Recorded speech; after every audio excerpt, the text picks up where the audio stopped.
Pues buenas tardes a todas y a todos, bienvenidas, bienvenidos. Es un placer ver algunas caras conocidas y a otras personas nuevas. Es un placer tenerles aquí con motivo de esta charla en conmemoración de nuestro 75 aniversario. Es el aniversario de nuestro instituto y lo primero que vamos a decir es, como empezamos siempre estas charlas, contándoos un poco qué es el IFIC, nuestro instituto, que es el Instituto de Física Corpuscular. Es un centro mixto del Consejo Superior de Investigaciones Científicas y de la Universidad de Valencia. Y es un centro donde nos dedicamos a investigar en la física de partículas. Y hay muchos tipos de partículas, desde las más elementales, las más pequeñas que conocemos, hasta las astropartículas que vienen del espacio, los núcleos atómicos, la física nuclear y, por supuesto, también investigamos en todas las aplicaciones, desde las ramas científicas tecnológicas y también la física médica. ¿Vale? Nuestro instituto es un instituto, yo creo, muy especial en su especie, porque es un instituto muy grande en España. Somos casi 400 personas ya, de las cuales casi 90 científicos de plantilla, otros 20 que lo serán en breve, más de 10 profesores eméritos, más de 70 investigadores postdoctorales, más de 100 estudiantes de doctorado, unos 60 técnicos y 25 administrativos. Y una cosa que siempre nos gusta resaltar es que el conjunto de todo el personal que trabajamos en el IFIC comprendemos más de 40 nacionalidades. ¿Vale? Lo cual da cuenta de la conexión internacional que tenemos, lo que se refleja también muy bien en todos los experimentos en los que trabajamos en el IFIC. En el IFIC hay personas que desarrollan experimentos que son de los más relevantes a nivel mundial y tenemos gente trabajando en muchos de estos. Además, somos lo que se denomina un centro de excelencia, porque tenemos el sello que otorga el Ministerio, que se denomina el sello Severo Ochoa. Lo hemos tenido 2 veces, lo estamos disfrutando ahora por segunda vez. Y, como os decía, pues la razón por la que estamos aquí celebrando esta charla es porque cumplimos años, 75 años, ni más ni menos, y hemos organizado una serie de actividades este año y una de estas es este ciclo de charlas, el cual vamos a cerrar ya hoy, ¿vale? Esta es la última charla del ciclo.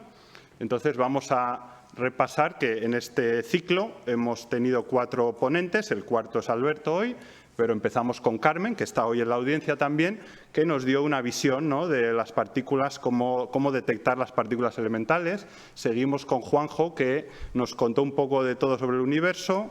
Luego Gabriela nos habló de los neutrinos en particular. Y finalmente vamos a cerrar hoy el ciclo con Alberto, que nos va a hablar, con Alberto Casas, que nos va a hablar de la física cuántica y sus aplicaciones. Recordaros a todos los que estáis aquí, si es la primera vez que venís, que esto es un ciclo de divulgación, ¿vale? Es un ciclo para todos los públicos y, por lo tanto, al final de la ponencia de Alberto os invitamos a un turno de preguntas y sentiros libre de preguntar cualquier aspecto relacionado con la charla de Alberto o cualquier tema relacionado con la física que Alberto pueda contestar, porque es un experto en todas las temáticas, básicamente, ¿vale? Recordaros que las charlas las ponemos online. Si nos estáis viendo online ahora mismo, pues ya sabéis dónde está el canal. Y si es la primera vez que venís, pues que sepáis que no tenéis más que googlear IFIC 75 aniversario o buscarlo en YouTube directamente. Bien, sin más dilación voy a pasar a presentar ya a Alberto Casas. Es un placer tener a Alberto con nosotros aquí. Es un físico muy conocido en España, ¿vale?, y en el mundo entero. Vamos a empezar por decir que además es profesor de investigación. Esto es lo equivalente a ser catedrático en la universidad, pero en el CSIC. Alberto trabaja en el Instituto de Física Teórica, que es como el instituto análogo a nuestro instituto, el IFIC en Valencia, pero en Madrid.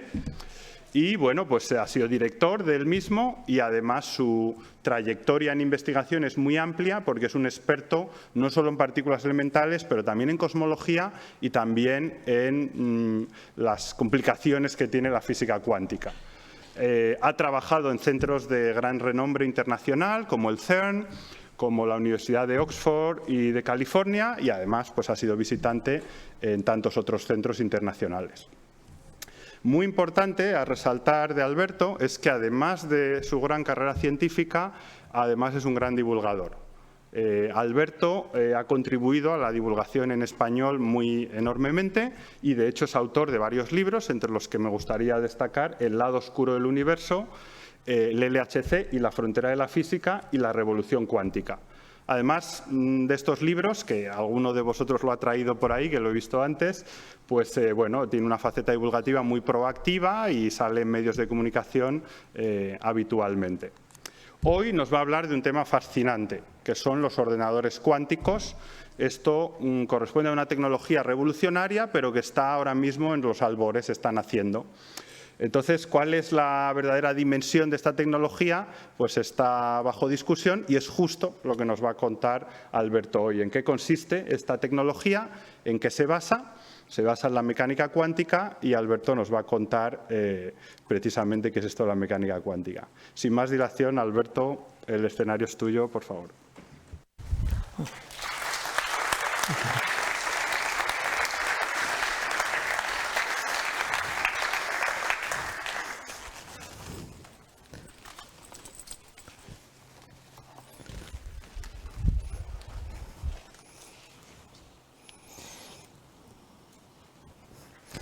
Bueno, muchas gracias, Dani, por esta presentación tan cariñosa. Voy a poner la presentación.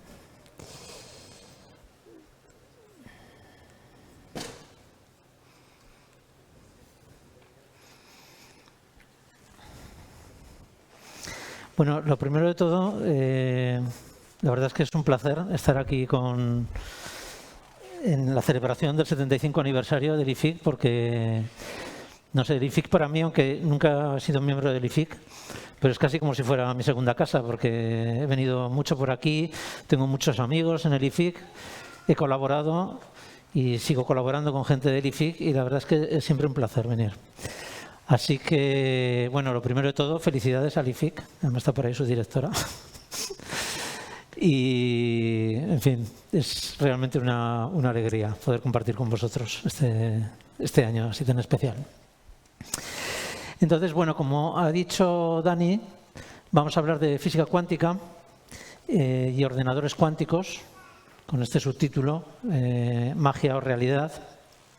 Voy a coger para controlar un poco la hora, el tiempo. Y bueno, seguramente la mayor parte de vosotros ha oído hablar de los ordenadores cuánticos, de la computación cuántica, y se suele poner a menudo como un ejemplo de una tecnología un poco misteriosa, potente, pero como abstrusa, que nadie sabe muy bien lo que es, ¿no? Y lo que puede hacer. Entonces, por ejemplo, esta es una portada de la revista Time que ejemplifica un poco esto que acabo de decir. Aquí, por ejemplo, dice que los ordenadores cuánticos es la máquina infinita. Y además dice que puede resolver algunos de los problemas más difíciles de la humanidad. O sea que realmente se ponen muchas esperanzas, ¿no?, en la computación cuántica. Y en cuanto a lo de misteriosa, dice también en la portada que nadie sabe cómo funciona realmente la computación cuántica. Y esto tengo que decir que realmente creo que no es así. Creo que sí que se sabe cómo funciona. Otra cosa es que la física cuántica, que es la ciencia en la que se basa, es una ciencia muy extraña y muy misteriosa. Eso sí es cierto. Bien, quizá lo primero que hay que decir es que los ordenadores cuánticos todavía no son eficientes. Es una tecnología que todavía está en desarrollo. Como ha dicho Dani antes, es así. Y por lo tanto, no se pueden hacer promesas porque no sabemos realmente hasta dónde llegarán. Pero sí que es cierto que tienen un potencial revolucionario, como vamos a ver, creo, en esta charla. Y también hay que decir que no son simplemente unos ordenadores más rápidos. No es como pasar del 4G al 5G en los teléfonos móviles, sino que es lo que he llamado aquí un cambio de paradigma en la computación. ¿Qué es un cambio de paradigma? Bueno, podemos decir que un paradigma es un marco conceptual para atacar un problema, el problema que sea. Y suele suceder que los cambios de paradigma, de cosas importantes, suelen conllevar no solo revoluciones tecnológicas, sino también revoluciones sociales. Entonces vamos a poner un ejemplo de esto. Hace milenios, pues, los seres humanos se plantearon el siguiente problema: ¿cómo cruzar el océano?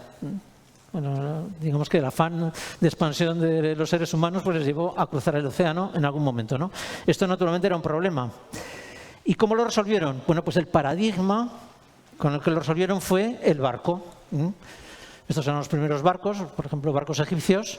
Y a medida que pasaron los siglos, pues los barcos fueron cada vez más rápidos, más seguros, podían llevar a más gente, así hasta llegar a los grandes transatlánticos. Pero el paradigma seguía siendo el mismo, seguía siendo un barco, es decir, se metía uno en una embarcación y flotando llegaba hasta la otra orilla. Sin embargo, a comienzos del siglo XX surgió un nuevo paradigma, que fue el avión. Pero claro, en aquellos años, aquellos aviones no habrían podido atravesar el océano, lógicamente, porque eran unos cacharros que volaban unos cientos de metros y se caían, ¿no? Y esto nos recuerda que la ciencia y la tecnología necesita tiempo para desarrollarse, normalmente. Y los ordenadores cuánticos están en su primera fase de desarrollo, o sea que son algo equivalente a estos viejos aeroplanos de aquella época. Entonces, comparar un ordenador cuántico, un pequeño ordenador cuántico, con un superordenador clásico, vamos a llamar ordenadores clásicos a los ordenadores convencionales. Bueno, pues si comparamos un ordenador cuántico que cabe en la palma de la mano con un superordenador clásico, sería tan injusto como comparar uno de aquellos trastos con un transatlántico. Evidentemente el transatlántico es más fiable, más seguro, tiene más... puede recorrer más kilómetros, puede transportar a más gente, pero los aeroplanos, los aviones, tenían el potencial de superar al barco. Y finalmente lo superaron. ¿Podría pasar algo parecido con la computación cuántica? Pues sí, podría pasar algo parecido por el potencial que tiene. Pero también hay que aclarar que esto no es una batalla entre la computación cuántica y la computación clásica. De hecho, lo normal es que se alíen la una con la otra. Cuando la computación cuántica se desarrolle, lo que pasará es que habrá una especie como de alianza entre las dos para resolver los problemas. Y para muchos problemas la computación clásica seguirá siendo la más eficaz o la más fácil de usar. Bien, ¿cómo funciona un ordenador cuántico y en qué se diferencia de un ordenador clásico? Bien, para entenderlo tenemos que recordar o poner a punto algunos conceptos de la ciencia en la que se basan, que es la física cuántica. Que, como he dicho, bueno, la física cuántica quizá lo primero que haya que decir de ella es que es posiblemente la ciencia más exitosa que se ha hecho jamás. Porque digamos que la lista de éxitos de la física cuántica para explicar fenómenos de la naturaleza y para crear tecnologías es absolutamente abrumadora, no tiene parangón con ninguna otra ciencia. También es una ciencia muy extraña, es la rama de la física más extraña y eso también la hace fascinante en cierto modo, aunque a veces muy antiintuitiva. Bien, entonces, bueno, hacer una introducción a la física cuántica, bueno, en el grado de física se lleva dos cursos enteros, entonces naturalmente no podemos hacerlo aquí. Pero sí vamos a recordar dos aspectos que son esenciales para entender lo que es la computación cuántica. Y esos dos aspectos son la superposición de estados y la probabilidad en la medida. Bien, para entender esto, pensad en dos posiciones en el espacio, A y B, que pueden estar separados 1 centímetro, 1 metro o 1 kilómetro, da igual. Y ahora imaginad una partícula, por ejemplo, un electrón. Un electrón que podría estar en la posición A, pero también podría estar en la posición B. Bueno, pues en física cuántica, si está en la posición A, decimos que está en el estado A. Y lo escribimos así, con esta línea vertical y este angulito aquí. Este es el estado A. Y naturalmente, si está en la posición B, pues está en el estado B. Bueno, pues un postulado esencial de la física cuántica es que el electrón podría estar en una superposición de estos dos estados. Podría estar en el estado A más B. ¿Y eso qué significa? ¿Que está en las dos posiciones a la vez? Pues en cierto modo sí, aunque parezca increíble. O sea, esto lo que nos dice es que el electrón no tiene una posición bien definida. Y esto no es una cosa que se pueda demostrar teóricamente, es un postulado de la física cuántica. Lo que pasa es que se ha visto hasta la saciedad que realmente los electrones se comportan así. Pero bueno, entonces, ¿por qué nunca vemos un electrón, o el objeto que sea, en dos posiciones a la vez?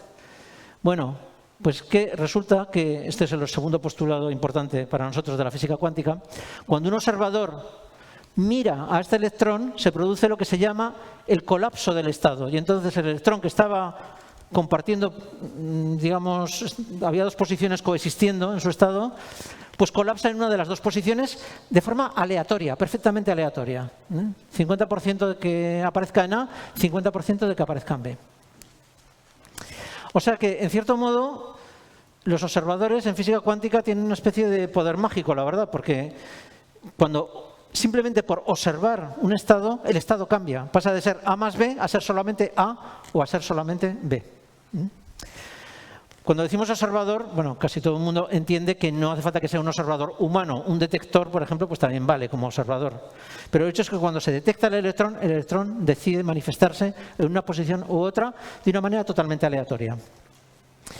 Bueno, entonces alguien podría decir, bueno, pero aquí esto es como un poco de truco, ¿no? Porque si resulta que decimos están dos posiciones a la vez, pero siempre que miramos aparece en una, pues entonces ¿cómo sabemos que estaba en dos posiciones a la vez? Y es que esto es típico de la física cuántica, parece que juega con nosotros, ¿no? Pero sí que se puede demostrar que están dos posiciones a la vez. ¿Por qué? Porque mientras no lo observamos, sigue estando en esa superposición de estados. Y eso hace que evolucione de manera distinta a si solamente estuviera en una posición. Y eso se puede comprobar experimentalmente, porque se producen interferencias entre las dos posibilidades y esas interferencias se pueden medir. Así que esto, como digo, es parte de la mecánica cuántica y está archidemostrado. Hasta ahora el experimento siempre ha dado la razón a la física cuántica en este aspecto. Bien, pues eso era realmente lo que necesitamos de física cuántica, creo, para entender la computación cuántica. Pero antes de empezar con la computación cuántica, para que se vea la diferencia con la computación clásica, vamos a recordar lo esencial de la computación clásica. Los elementos básicos de la computación clásica, la convencional, son los bits. ¿Qué es el bit? Es la unidad básica de información. Un bit es un objeto abstracto que puede tomar dos valores, a los que llamamos 0 y 1. Digo abstracto porque puede estar realizado de muchas maneras distintas. Por ejemplo, un interruptor que está abierto o cerrado, pues hace las funciones de bit. Si esto decimos que es el 0 y esto es el 1, pues tenemos dos posiciones, pues tenemos un bit en forma de interruptor, en este caso. También puede ser, por ejemplo, un imán que si está orientado con el norte hacia arriba, pues es 0, y si está hacia abajo, pues es 1. Y hay muchas más posibilidades de realizar bits en la práctica. Lo interesante es que cualquier pieza de información se puede poner en forma de ceros y unos. Y por lo tanto se puede almacenar en bits. Da lo mismo que sea un texto, una imagen, una pieza musical, una película. Al final todo lo podemos llevar a ceros y unos. Lo podemos codificar en bits. Entonces lo que hace la computación clásica es tomar este input de bits, procesarlos, hacer operaciones, manipularlos. Esos son los programas que corren dentro del ordenador y dar un output también en forma de bits, que a su vez pues luego se puede traducir en un vídeo, en un texto, lo que sea. Bien, así funciona la computación clásica. Bien, pues de la misma forma que en la computación clásica los elementos básicos son los bits, en la computación cuántica son los qubits, que son los bits cuánticos. ¿Y qué es un qubit? Esto es la base, digamos, de la computación cuántica. Bueno, un qubit es la versión cuántica del bit. Es decir, es un objeto abstracto que puede estar en dos estados distintos, 0 y 1. Los llamamos también por convención 0 y 1. Pero además puede estar en una superposición de esos dos. Aquí los coeficientes A y B indican el peso que tiene cada uno de los dos estados en la superposición. En general, el qubit estará en un estado A por el estado 0 más B por el estado 1. Este es el estado general de un qubit. Y esto es lo que hace toda la diferencia, que pueden estar en superposición. Por ejemplo, un átomo. Si pensamos en un átomo, tiene electrones en su corteza. Podemos fijarnos en un electrón. Ese electrón puede estar en el estado más fundamental de energía.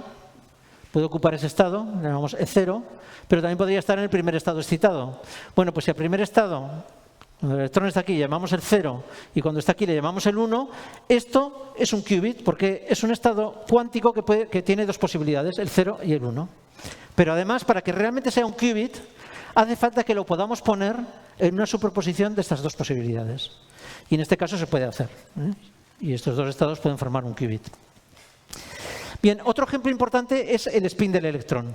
El electrón es una partícula elemental, la más famosa, por decirlo así, y la que más se utiliza en todo, en electrónica, en Yo qué sé, cuando tenemos un cable por el que pasa la corriente, pues son electrones los que se están moviendo por ahí. O sea que es la partícula más familiar, por decirlo así. Pero como casi todas las partículas elementales, el electrón tiene una propiedad que se llama el spin. El spin es como una especie de giro intrínseco, como si, igual que la Tierra da vueltas sobre su eje, pues podemos imaginarnos el electrón. Aunque es infinitamente pequeño, es como si fuera una bolita infinitesimal que estuviera girando. De alguna manera es una forma de imaginarse lo que es el spin del electrón. Y el spin del electrón tiene dos maneras básicas de girar, hacia la derecha y hacia la izquierda, que lo representamos con estas flechas. Sería la dirección en la que avanzaría un destornillador que girara igual que el electrón, hacia arriba o hacia abajo. Bueno, pues podemos llamar a este estado el 0 y a este estado el 1. Y nuevamente esto es un qubit. ¿Por qué es interesante este caso? Pues porque ahora la superposición de estas dos posibilidades, A por 0 más B por 1, tiene también una representación gráfica fácil de entender. Resulta que cuando el electrón está en esta combinación, en esta superposición, lo que sucede es que su spin apunta en una dirección oblicua, que depende de cuál sea esta superposición. Es decir, que ahora podemos hacer una representación gráfica en la cual el estado 0 es una flecha apuntando hacia arriba. Sería como el spin del electrón apuntando hacia arriba. El estado 1 sería apuntando hacia abajo. Pero cualquier otro estado sería una flecha dentro de esta esfera. Y esto vale no solamente para el spin del electrón, porque como el qubit es un objeto abstracto, pues esté hecho como esté hecho, siempre hay un 0, un 1 y superposiciones. Y entonces siempre podemos representar las superposiciones como esta esfera. A esta esfera se le llama esfera de Bloch y es la manera más intuitiva de representar un qubit. Cuando el qubit, la flecha, apunta en una dirección intermedia, es que está en una superposición de 0 y 1. Bien. En principio, cualquier sistema físico, por ejemplo, cualquier sistema físico que nos sirve para hacer un bit, también nos puede servir como qubit, porque al fin y al cabo todo es cuántico en la naturaleza. O sea que incluso un interruptor nos podría servir como qubit, porque como tiene dos estados 0 y 1, pues en principio podríamos ponerlo en una superposición de esos dos estados. Pero en la práctica es imposible, porque los sistemas macroscópicos son extraordinariamente difíciles de poner en una superposición. Hay unos efectos que se llaman efectos de decoherencia que rápidamente degradan la superposición y no hay más superposición.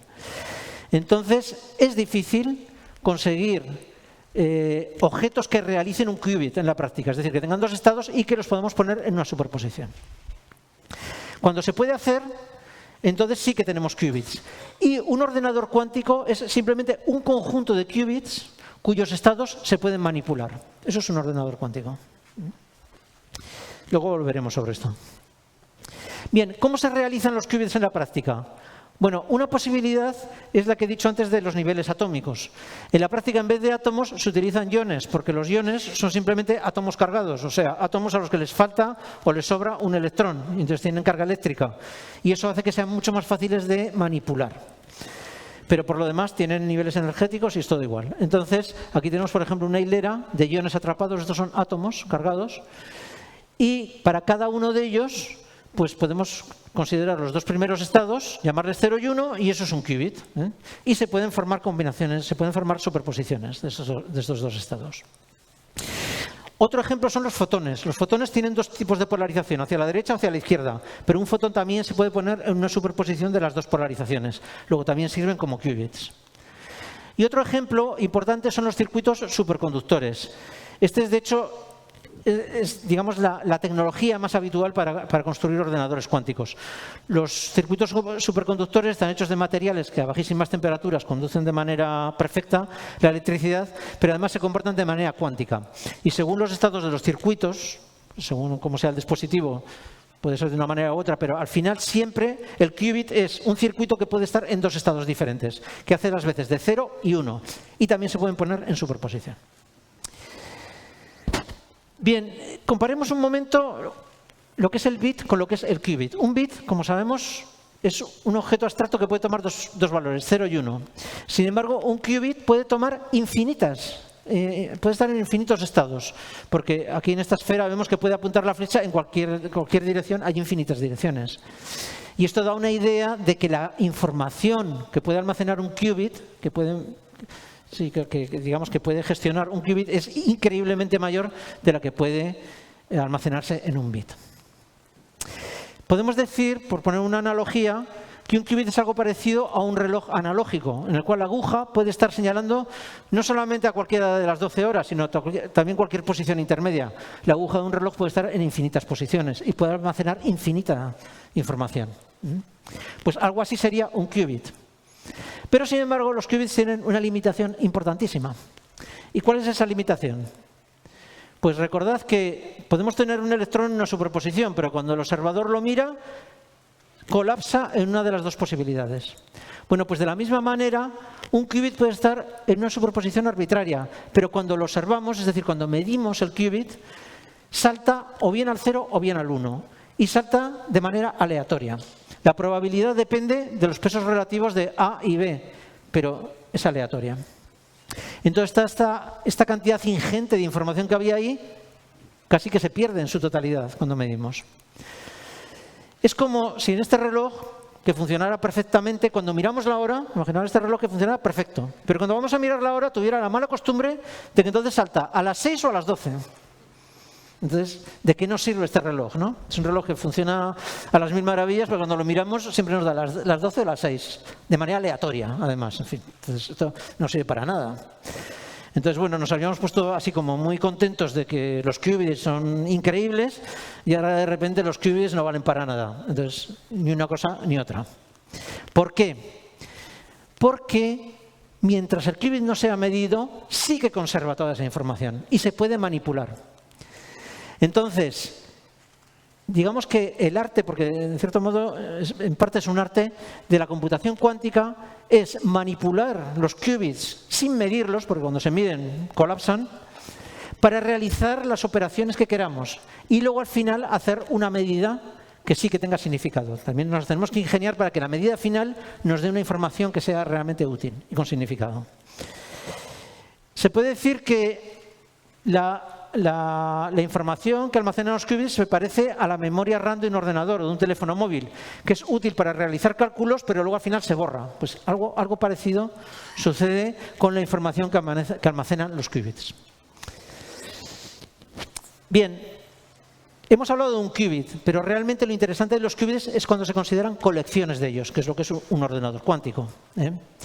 Hemos dicho que lo estoy diciendo ahora, ¿no? Que el verdadero poder de los qubits surge cuando se consideran de manera colectiva. Y de hecho, un ordenador cuántico es un conjunto de qubits que pueden manipularse. Que pueden manipularse significa que se pueden poner en cualquier estado. Por ejemplo, se pueden poner en este estado de aquí, en que cada qubit está en una superposición diferente. Sí. Pero fijaros, por ejemplo, podríamos poner todos los qubits todos apuntando para arriba. Esto sería una posibilidad. O todos apuntando para abajo, otra posibilidad. O todos hacia la derecha. O la mitad para arriba y la mitad para abajo. O cada uno por un lado, o cada uno por un lado, pero de una manera distinta, etcétera. Hay una cantidad enorme de posibilidades. Un ordenador cuántico es capaz de poner a los qubits en cualquiera de estas posibilidades, pero también en una superposición de todas ellas, o en parte de ellas. O sea que ahora ya tenemos una superposición, pero no a nivel de qubits, sino a nivel de toda la colección de qubits. Y esto es lo que realmente le va a dar potencia al ordenador cuántico. Pensemos, por ejemplo, en la memoria de un ordenador cuántico. Un ordenador, por ejemplo, un ordenador portátil convencional, tiene billones con B de bits en su memoria, que es una cantidad de memoria tremenda, desde luego. Un superordenador, el más potente, tiene del orden de 1 trillón, 2 trillones de bits. Cantidades ingentes de memoria. ¿Y un ordenador cuántico? Bueno, pues los ordenadores cuánticos más potentes actualmente tienen del orden de 100 qubits y el que tiene más qubits tiene como 1000 qubits. Andan por ahí, entre 100 y 1000, más cerca de 100 que de 1000. Es verdad que un qubit tiene más capacidad de almacenamiento que un bit, pero claro, si comparamos 1 trillón con 100 o 1000, pues es que parece que no hay color. Pero las apariencias engañan, como vais a ver. Resulta que en n bits, o sea, un número n de bits, podemos almacenar n números binarios, es decir, n ceros o unos. Esto es evidente. Bien, y en n qubits, ¿cuánto podemos almacenar? Bueno, pues podemos almacenar 2 a la n números cualesquiera, no solamente binarios, sino números de verdad, digamos, o sea, 7,36, lo que sea. ¿Cómo funciona esto? Vamos a verlo. Pensemos, por ejemplo, en 2 qubits.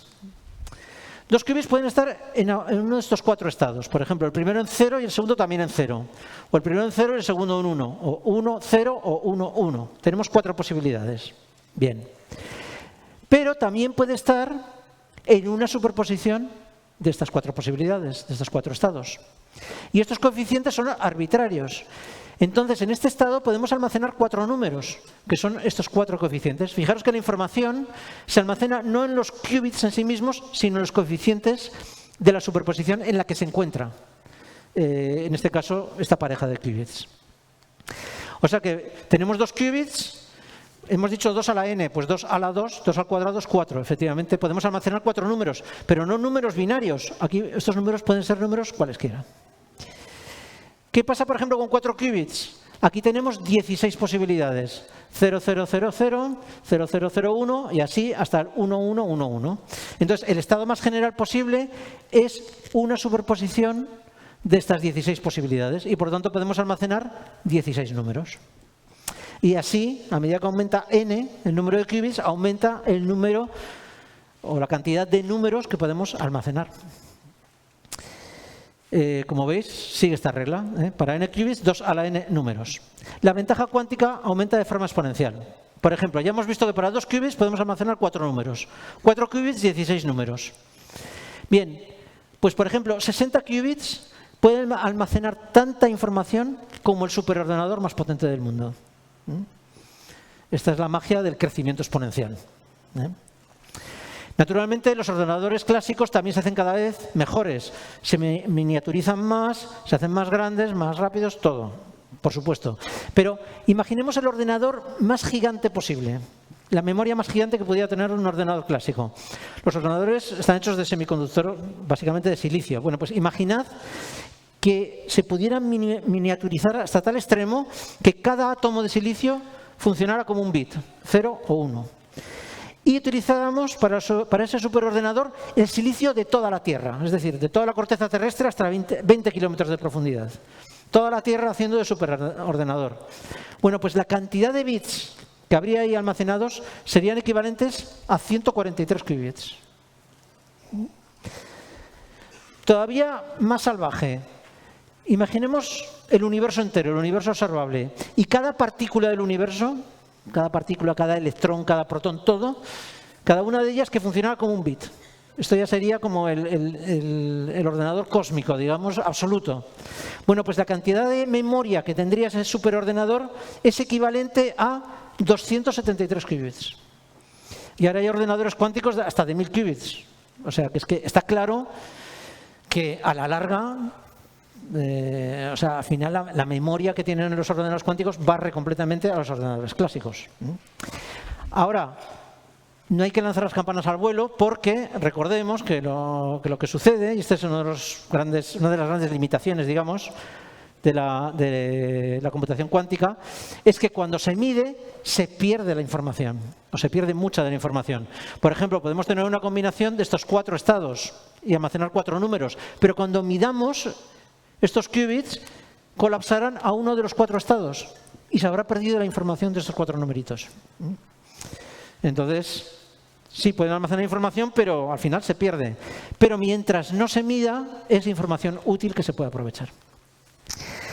Bien, hemos hablado de memoria, pero vamos a hablar ahora de lo que es propiamente computación, que es donde los ordenadores cuánticos demuestran más claramente su ventaja sobre los ordenadores clásicos. Bien, la computación clásica, recordad, era manipulación de bits.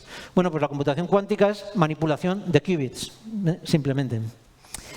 Y para entender por qué es tan potente la computación cuántica, vamos a comentar un concepto que es el de paralelismo cuántico. Y para ello pensad en lo siguiente. Pensad que tenéis un ordenador clásico o un algoritmo clásico que funciona, un ordenador convencional, que funciona con un input de 3 bits. Es decir, se le meten 3 bits, que pueden ser 100, 101, en fin, lo que sea. Por ejemplo, si se introduce el input 100, entonces el ordenador clásico, o este algoritmo, nos devuelve la respuesta, que en este caso es 000. Bien. Pero ahora suponed que queréis saber el resultado para 3 inputs distintos. 100, 010 y 001. ¿Qué podéis hacer con un ordenador clásico? Correrlo 3 veces. No hay otra forma. Necesitamos correr el programa 3 veces. O 3 ordenadores funcionando en paralelo. Entonces lo corremos, nos da la respuesta, corremos 010, nos da la respuesta correspondiente, 001 nos da la respuesta correspondiente.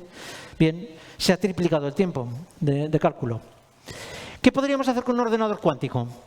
Bueno, podríamos trabajar con un ordenador cuántico igual que con un ordenador clásico. Cada uno de estos bits los representamos por un qubit en el estado 1, en este caso como es 100, pues en el qubit 1, 0 y 0.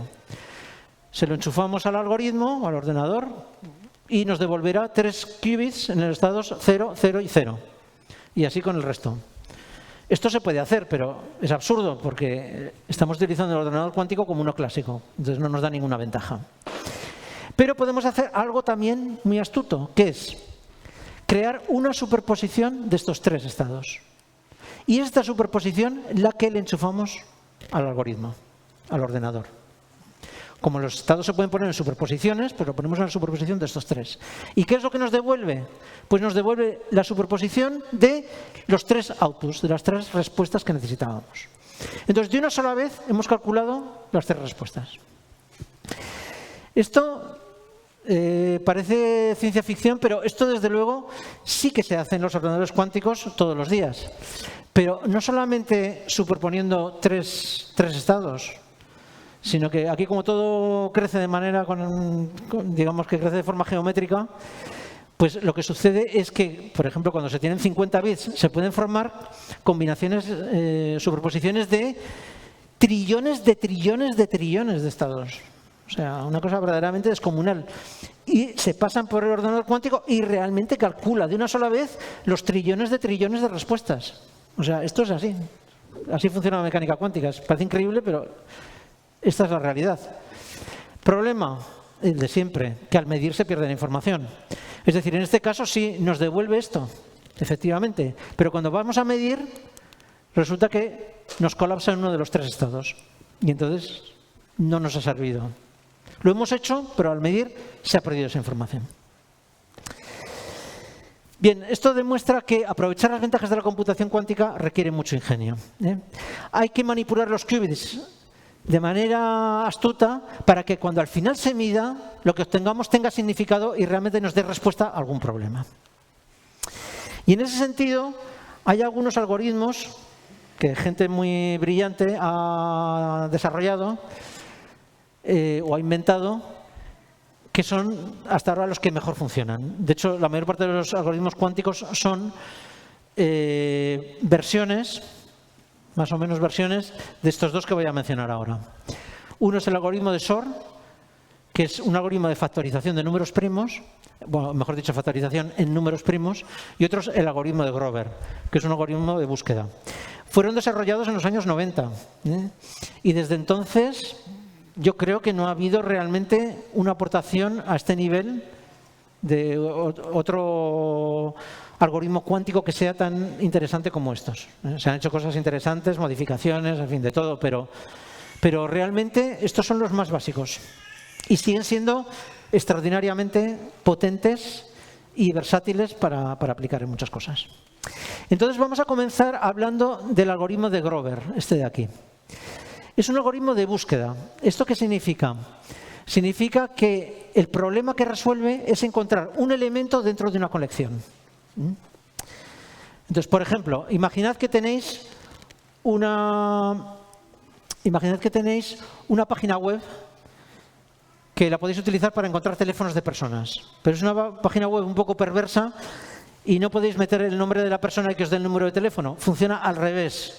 Ponéis un número y os devuelve el nombre del propietario. Bueno, esto se me ha olvidado decirlo. Los problemas de búsqueda, ahora vamos a poner el ejemplo este del número de teléfono. Los problemas de búsqueda, como veremos también, se utilizan en muchísimas cosas. Por ejemplo, cada vez que hacéis una búsqueda en Google, realmente es un problema de búsqueda que tiene que resolverse. Pero también hay problemas de optimización, que son mucho más genéricos y que luego los mencionaremos. Entonces, este es el ejemplo que estaba poniendo. Tenemos una página que le ponemos un número de teléfono y nos devuelve el nombre del propietario. Pero no tenemos ni idea a priori de cuál va a ser el propietario de ese número. Bueno, un dispositivo que funciona así, en la jerga de la computación cuántica se llama un oráculo, ¿eh? Bueno, y de hecho, pues la computación normal pues está llena de oráculos, ¿no? Por ejemplo, cuando hacéis una búsqueda en Google es como si fuera un oráculo, porque uno pone una serie de palabras, pero no hay un sitio donde donde estén clasificadas esas palabras y cuáles son las páginas correspondientes. Tiene que buscar, el motor de búsqueda tiene que buscar en todas las páginas a ver dónde están esas palabras que habéis puesto para la búsqueda. Esto es exactamente como el problema de meter un número y buscar el propietario. Es lo mismo. Bien, imaginad que queréis utilizar esa página para encontrar el teléfono de una amiga vuestra, que se llama Alicia, que es un nombre típico en cosas de cuántica, siempre están Alice y Bob, son los nombres típicos en computación cuántica. Bueno, pues imaginad que queréis conocer el número de teléfono de vuestra amiga Alicia y tenéis esa página web. ¿Qué podéis hacer? Pues probar números, probar números hasta que al final el oráculo os dice, este es el teléfono de Alicia. Si hay 1 millón de números de teléfono, pues tendréis que probar del orden de 1 millón de veces hasta que encontréis el teléfono de Alicia. Bien, ¿cómo se podría hacer con un ordenador cuántico? Bien, en primer lugar, podríamos coger todos los números de teléfono y ponerlos todos en superposición. Enchufarlo al oráculo y él nos devolvería la lista de todos los propietarios en una superposición. Esto lo haría de una sola vez. El problema, como sabemos, es que cuando luego midamos nos va a colapsar en uno cualquiera y no nos va a servir de mucho. Pero en este caso no estamos interesados en todos los propietarios de todos los teléfonos, solamente estamos interesados en el número de teléfono de Alicia. Bueno, pues el algoritmo de Grover es un algoritmo que se pone aquí a continuación del oráculo y que después de ciertas manipulaciones, cuando midamos nos va a dar exactamente el número de teléfono de Alicia. Esto es lo que hace el algoritmo de Grover. Tal y como lo he puesto, parece que... tal y como lo he puesto, parece que nada más se llama una vez al oráculo, pero en general no es así. En general, el algoritmo de Grover supone hacer llamadas repetidas al oráculo, hasta que al final tenemos el número que buscamos, pero un número muy inferior a como tendríamos que hacerlo clásicamente. Clásicamente, en un ordenador convencional, una búsqueda convencional, si tenemos n ítems, por ejemplo 1 millón de números de teléfono, tendremos que hacer del orden de 1 millón de búsquedas. Sin embargo, con el algoritmo de Grover basta hacer raíz de n búsquedas. Si tenemos 1 millón de números de teléfono, con consultar 1000 veces encontraremos el teléfono de Alicia. Esto es lo que parece magia y realmente funciona. Este es el algoritmo de Grover.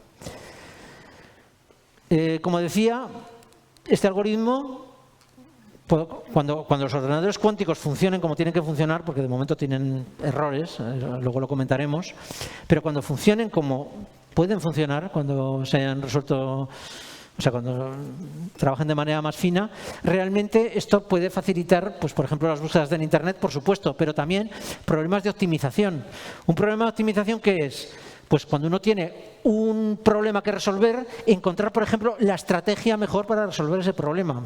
Y la vida está llena de problemas de este tipo. Por ejemplo, una persona tiene una enfermedad o varias enfermedades y hay que buscar el mejor tratamiento, la mejor estrategia médica para resolver esos problemas. O, por ejemplo, problemas de estos suceden en logística, en gestión de recursos humanos, en economía, en fin. O sea, los problemas de optimización están por todas partes. Y, de hecho, la inteligencia artificial lo que hace es optimizar. Es también un problema de optimización el que resuelve la inteligencia artificial. Este es un ejemplo típico de problema de optimización, que lo voy a mencionar, porque sería el tipo de problemas que podría resolver muy bien el algoritmo de Grover. Es el llamado problema del viajante. Un viajante vive en una ciudad y tiene que recorrer una serie de ciudades y regresar a su ciudad de origen. Y el problema es en qué orden las tiene que recorrer para que el trayecto sea lo más corto posible. Y así ahorrará tiempo y ahorrará dinero. Bien, cuando hay pocas ciudades, pues casi a simple vista se ve cuál es el trayecto que tiene que seguir. Pero cuando hay muchas ciudades, la cantidad de circuitos posibles crece de forma exponencial. Y esto es lo que se llama un problema difícil. En cuanto crece el número de ciudades, clásicamente hay estrategias para ir acercándose de manera aproximada, pero si uno lo quiere resolver de verdad, Es imposible hacerlo con un ordenador clásico porque esto crece demasiado rápido. Por muy grandes que sean los ordenadores clásicos, no lo puede resolver de manera exacta. Bueno, pues este es el tipo de problemas de optimización que, por ejemplo, el algoritmo de Grover podría ayudar a resolver de una manera mucho más eficiente. Y esto es bastante lógico porque la gracia de la computación cuántica es que puede explorar muchas cosas a la vez, cosa que no puede hacer la computación clásica, que tiene que ir una por una. La computación cuántica puede hacerlas todas a la vez. Y si somos suficientemente hábiles para luego extraer de ahí la información que nos interesa, pues nos puede dar ventajas extraordinarias. Bien, el algoritmo de Shor es un algoritmo que sirve para descomponer un número en números primos. Seguramente muchos de vosotros pues recordéis del bachillerato cuando teníais en el instituto que descomponer un número en números primos. Era una tarea bastante pesada, pero cuando el número empieza a crecer, el número de dígitos del número, se convierte en una tarea que la dificultad aumenta de manera exponencial. La dificultad significa el número de pasos que tenemos que dar. De hecho, el mejor algoritmo que se conoce para descomponer un número en números primos, en factores primos, es este de aquí, GNFS, un algoritmo del año 96, que el número de pasos que se necesitan para descomponer finalmente el número va así, como la exponencial de aproximadamente 2 veces n. Cuando empieza a aumentar n, el número de dígitos del número, es imposible factorizarlo.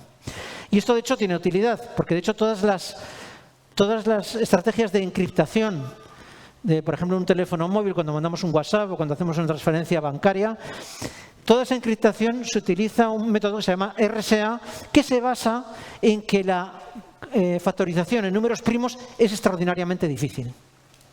La práctica es como si fuera imposible, pero quien conoce la factorización de ese número, porque, por ejemplo, ha cogido números primos, los ha multiplicado y sabe la factorización, para esa persona es trivial. Es esa persona que codifica, por decirlo así. Pero para alguien de fuera es imposible de resolver. Y es un sistema seguro. Bien, pues el algoritmo de Shor es un algoritmo que acelera esta tarea de una forma exponencial a una forma cuadrática. En n cuadrado pasos es capaz de factorizar un número. Y esto es algo realmente extraordinario, porque estos son el mismo número de pasos que para multiplicar dos números. Si tenéis dos números de n dígitos, por ejemplo, de 4 dígitos, y queréis multiplicarlos, veréis que tenéis que hacer 16 operaciones simples para multiplicarlos. Bueno, pues el algoritmo de Shor, con un número semejante de operaciones, es capaz de factorizar un número. Este es el algoritmo cuántico más eficiente que existe, porque cambia. Antes pasábamos de n a raíz de n, pero es que ahora pasa de una cosa exponencial a una cosa cuadrática. Esto es algo verdaderamente increíble. Bien, es lo que se llama un problema fácil, un problema factible, porque escala de manera polinómica con el número de bits. Bien, fijaros que el algoritmo de Shor se podría ya utilizar para factorizar esos números enormes que se utilizan en los teléfonos móviles y demás. Eso sería terrible, porque entonces de repente toda la encriptación dejaría de ser segura. Cualquiera podría desvalijarnos la cuenta corriente, por decirlo así, porque podría hackear todas nuestras claves y todo, ¿no? Es decir, que esto realmente el día que funcione, porque los ordenadores cuánticos sean suficientemente eficientes, será un problema. Habrá que cambiar los protocolos de encriptación. Afortunadamente, la física cuántica, que crea este problema, crea también la solución. No vamos a hablar de ello, pero existe una rama de la física cuántica o de las tecnologías cuánticas, que es la criptografía cuántica, en la cual es un método para encriptar un mensaje de una manera absolutamente segura. Nada puede romperlo. Entonces, la física cuántica que crea el problema, o que creará el problema en su momento, también ha creado la solución. Bien, ¿qué aspecto tiene un algoritmo de computación cuántica? Bueno, pues tiene el siguiente aspecto. Tenemos una línea por cada qubit. Y siempre los qubits, por convenio, están inicializados en 0. Entonces aquí, esto es como si fuera una línea temporal. Empiezan en 0 y empiezan a pasarles cosas a estos qubits. ¿Qué les pasan? Bueno, pues a cada qubit podemos interponerle lo que se llaman puertas cuánticas. Por ejemplo, esta es la puerta X o puerta NOT, que lo que hace es cambiar un qubit 0 en un qubit 1 o un 1 en un 0. Pero si le introducimos una superposición A0 más B1, pues nos la cambia en A1 más B0. Así funciona la puerta X, es una de las más usadas. Otra puerta superusada en computación cuántica es la llamada puerta de Hadamard. Esta puerta lo que hace es coger un 0, estado 0, y lo convierte en estado 0 más 1, es decir, crea superposición. Y un 1 lo convierte en estado 0 menos 1. Por eso es una puerta muy importante. Y otra puerta importantísima es la llamada puerta CNOT, que es una puerta que funciona con un input de 2 qubits. Por ejemplo, aquí se introduce 2 qubits 0, 0 y nos devuelve lo mismo, 0, 0, no se hace nada. Pero si introducimos, por ejemplo, 1, 0, nos devuelve 1, 1. Si introducimos 1, 1, nos devuelve 1, 0, en fin. Estas son las reglas de la puerta CNOT. Y esto es muy importante porque hace que los qubits interactúen unos con otros y puede ponerlos en superposición. Esta puerta es la que permite crear superposiciones de estados colectivos, lo que se llaman también estados entrelazados de los qubits. Bien, este es entonces el aspecto típico de un circuito cuántico. Empezamos en 0, interponemos puertas cuánticas y al final medimos. Y esta respuesta es la que queremos que sea útil. Bien, limitaciones de la computación cuántica. Hay una que estamos diciendo todo el rato, que es que al medir se destruye la información. Por lo tanto, hay que ser hábiles para que cuando midamos nos dé algo que nos sirva. Segunda limitación. Hay ciertas operaciones que se suelen hacer con bits que están prohibidas con qubits, por la propia naturaleza de la mecánica cuántica. Por ejemplo, el copiado. Si no tiene un bit, no un qubit, sino un bit, puede copiarlo. Si antes tenía un 0, pues tendrá 2 ceros. Si tenía un 1, tendrá 2 unos. ¿Podemos hacer lo mismo con un qubit? Pues no se puede hacer, porque hay un teorema en mecánica cuántica, que es el teorema de la no clonación, que prohíbe clonar el estado cuántico de cualquier cosa. Entonces, esto es una limitación importante que tenemos para trabajar con ordenadores cuánticos y con algoritmos cuánticos. Y finalmente, quizá el problema más grave de todos, de momento, son los errores producidos por las deficiencias técnicas y por la pérdida de coherencia cuántica. ¿Esto qué significa? Que si tenemos un estado en una superposición, pues la interacción con el entorno, los ordenadores cuánticos siempre están a temperaturas bajísimas, precisamente para que interactúen lo menos posible con el entorno, pero siempre hay interacción con el entorno. Y esa interacción estropea, y además de una manera caótica, esos estados superposición y dejan de ser útiles, como si los degradara. Entonces, esto es lo que se llaman los efectos de coherencia, que hoy en día es el problema más grave que tienen los ordenadores cuánticos. Bien, presente y futuro de la computación cuántica. Ya estamos acabando. Bueno, simplemente un repaso rápido. Los ordenadores cuánticos más potentes. El que tiene más qubits es el Cóndor de IBM, que tiene 1121 qubits, bien.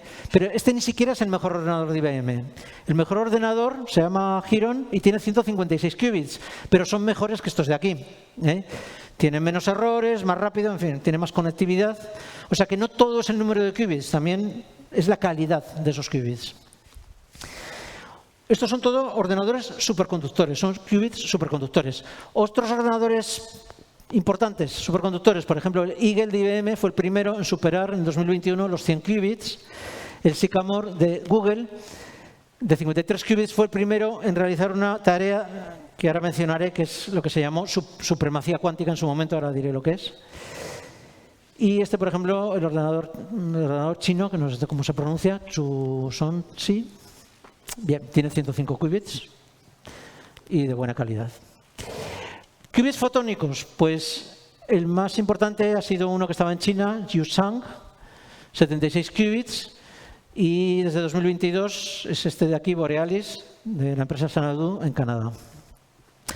Qubits de iones atrapados, pues el más importante hoy en día es este, H2, de la empresa Quantinuum, de USA, de 2023. Como podéis ver, Europa no está presente en esto.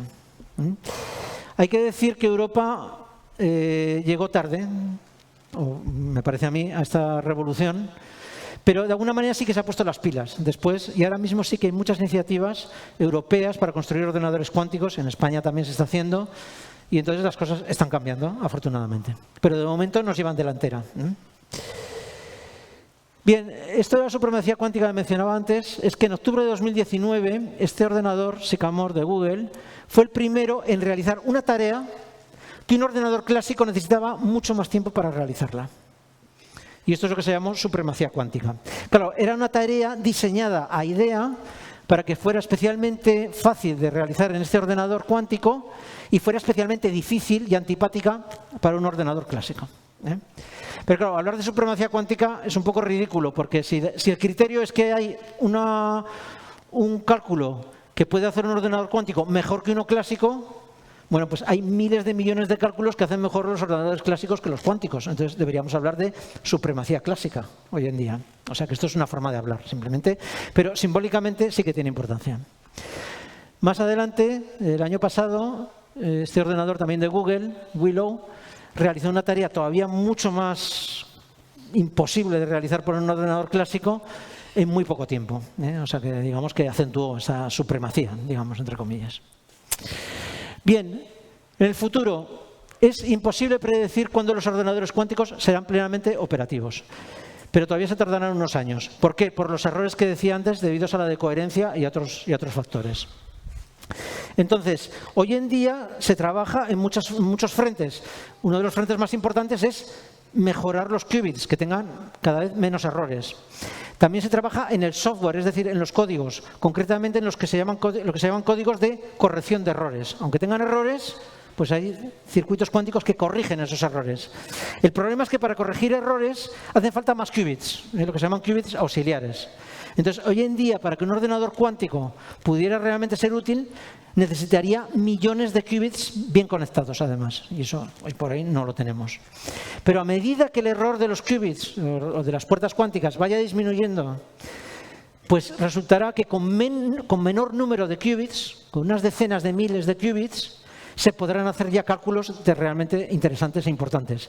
Y como a su vez los ordenadores cuánticos cada vez tienen más qubits, pues si seguimos a este ritmo, pues posiblemente en 5 o 10 años los ordenadores cuánticos sí que estén ya realizando tareas que no pueden realizar los clásicos. Pero desde luego no se puede prometer nada, porque también tenemos la experiencia, por ejemplo, de la fusión controlada, que se llevan décadas diciendo que se va a conseguir y cuando yo era niño ya se decía, o sea, imaginad, ¿no? Y de momento esa promesa, digamos, o esa expectativa no se ha visto confirmada. Claro, la recompensa sería tan grande que merece la pena seguir investigando, ¿no? Pues algo parecido sucede aquí, pero vamos, esperemos que tenga un recorrido más corto que la fusión controlada. Bien, ¿para qué servirán? Bueno, pues muchos problemas que ahora son difíciles o imposibles de resolver podrán ser atacados de forma eficiente con los ordenadores cuánticos. Típicamente, problemas de simulación y resolución de sistemas complejos. También, por ejemplo, encontrar estrategias óptimas, problemas de optimización, como he mencionado.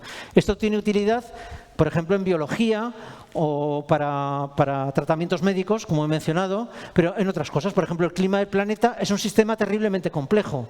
Pues entender bien el clima del planeta y también diseñar estrategias para combatir, por ejemplo, el cambio climático, lo podrá hacer muchísimo mejor un ordenador cuántico que uno clásico, que le faltan, digamos, le falta memoria y le falta capacidad de cálculo para hacerlo realmente con una proyección a largo tiempo. Diseño de nuevos materiales, gestión económica de empresas, en fin, muchísimas cosas. La inteligencia artificial, que ahora estamos viviendo la revolución de la inteligencia artificial, que por cierto la inteligencia artificial lleva muchísimos años, se lleva muchísimos años trabajando en ella. En los años 80 se trabajaba mucho en la inteligencia artificial. Ha tardado más de 40 años en realmente ofrecer, digamos, en dar al final lo que nos está dando, que es algo verdaderamente extraordinario. Estamos viendo una revolución increíble. Bueno, la inteligencia artificial, a su vez, es básicamente un problema de optimización. Nosotros le planteamos un problema, hacemos una pregunta a la inteligencia artificial y busca la mejor respuesta, con sus algoritmos, que son redes neuronales y demás. Cuando existan ordenadores cuánticos fiables, pues no sé realmente hasta dónde va a poder llegar la inteligencia artificial. Es algo que es difícil de imaginar. Incluso a veces uno piensa si realmente lo queremos, porque es que de verdad que a veces hasta asusta, ¿no?, lo que puede llegar a hacer un ordenador o lo que puede llegar a hacer en el futuro. Pero bueno, de momento, desde luego, lo que hace es aportarnos cosas. Bien, esto es interesante, casi con toda seguridad surgirán aplicaciones que ahora no podemos ni imaginar. Y esto ha sucedido con todas las tecnologías revolucionarias. También los ordenadores iniciales, que eran mastodontes increíbles, que ocupaban como una pista de tenis y se estropeaban de manera continua, en fin. ¿Para qué fueron diseñados? Para hacer cálculos de balística y aplicaciones militares y cosas así, ¿no? Nadie podía imaginar en ese momento pues, que surgiría Internet, las redes sociales, los teléfonos móviles, la inteligencia artificial. Todo esto surgió de aquí, pero nadie pensó que surgiría. ¿Qué podrá surgir de la computación cuántica cuando sea operativa? Pues seguramente nos llevaremos grandes sorpresas. Así que, en definitiva, el futuro de la computación cuántica es una incógnita, pero merece la pena explorarlo. Gracias.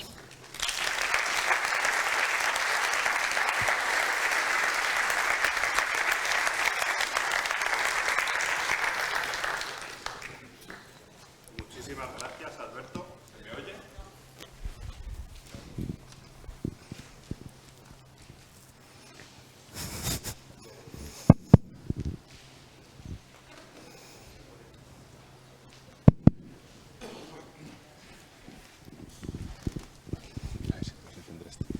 Muchísimas gracias por esta charla tan interesante y tan amena de un tema tan complejo también.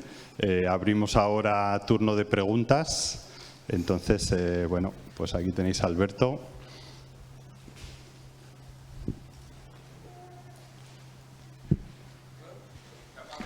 No. Es que si no, con el vídeo no se graba. ¿Buenas? Sí.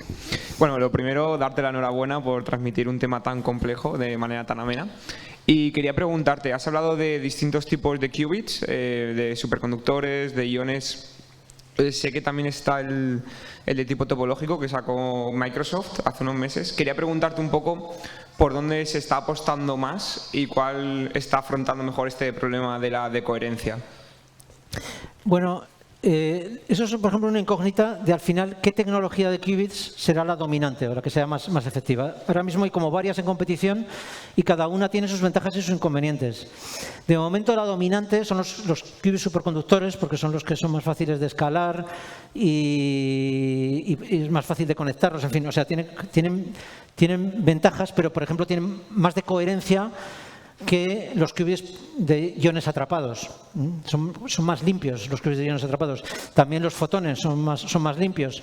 Los fotones tienen el problema de que es más difícil conseguir estados colectivos en superposición. Estados entrelazados son más difíciles de conseguir, ¿no? Entonces, el problema de coherencia, que es una pesadilla para la computación cuántica, porque fíjate además la diferencia con la computación clásica. En la computación clásica, como un bit solamente puede estar en 0 o 1, aunque interactúe con el entorno, no es mucho problema, porque un 0 podrá perturbarlo un poco, pero se quedará en 0. Es muy difícil que lo cambie a un 1. Pero la computación cuántica, como son superposiciones milimétricas, A veces 0 más B veces 1, y A y B tienen que ser números bien definidos, cualquier perturbación estropea todo, ¿no? Entonces, una forma que teóricamente se propuso muy inteligente para proteger a los qubits es lo que se llaman los qubits topológicos, a los que tú has hecho mención, en la cual un qubit es un estado, pero por ejemplo de dos partículas, imagínate dos electrones, pero que están distantes el uno del otro. Y eso hace que sea mucho más estable, por eso se llama topológico, porque tiene en cuenta la distribución espacial.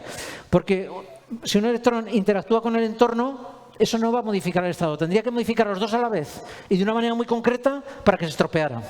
Entonces eso los hace enormemente más estables. Se pensó que con ciertas cadenas atómicas y demás se iban a poder conseguir en la práctica eso que se llaman fermiones de Majorana, la terminología que se usa.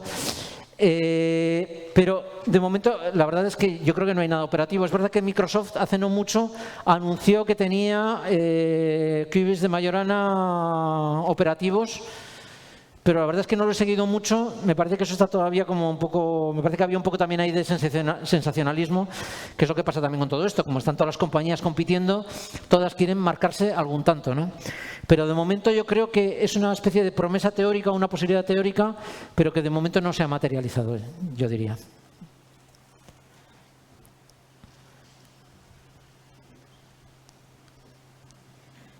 ¿Más preguntas? Pues un par de cuestiones. Bueno, muchas gracias por la charla porque ha estado muy interesante. Supongo y se deduce de lo que has explicado que esto no escala si tengo dos procesadores cuánticos, puedo ponerle otros dos y tengo el doble de potencia, por lo que comentabas de la decoherencia. Porque si no parece como que son productos ya comerciales, estaban ahí en la palma de la mano de esos científicos en las fotos. Y luego, cuando has hablado de la clonación, de la prohibición de la clonación, entiendo que también que es una prohibición física, es decir, no hay forma, no es que no sepamos cómo, sino que no lo permiten las leyes. No lo permite la mecánica cuántica. La mecánica cuántica, ¿se oye? Sí. La mecánica cuántica, hay una propiedad que tienen los estados cuando evolucionan que se llama unitariedad, y es que se conserva la información. Entonces, si tú pudieras duplicar o sea, pudieras replicar un qubit en otro qubit, ponerlo en el mismo estado, se destruiría completamente la información que había en ese segundo estado y ésta se duplicaría. Y eso la mecánica cuántica lo prohíbe. Es decir, que los efectos de unitariedad hacen que sea imposible clonar un qubit. Otra cosa es que si tú sabes el qubit en qué estado está, puedes crear uno que esté en el mismo estado. Es decir, puedes copiarlo, pero porque sabes en qué estado está. Pero lo que no puedes hacer es, sin saber el estado en el que está, meterlo en un dispositivo y que te salga duplicado. Eso no lo puedes hacer. Con un bit sí que lo puedes hacer.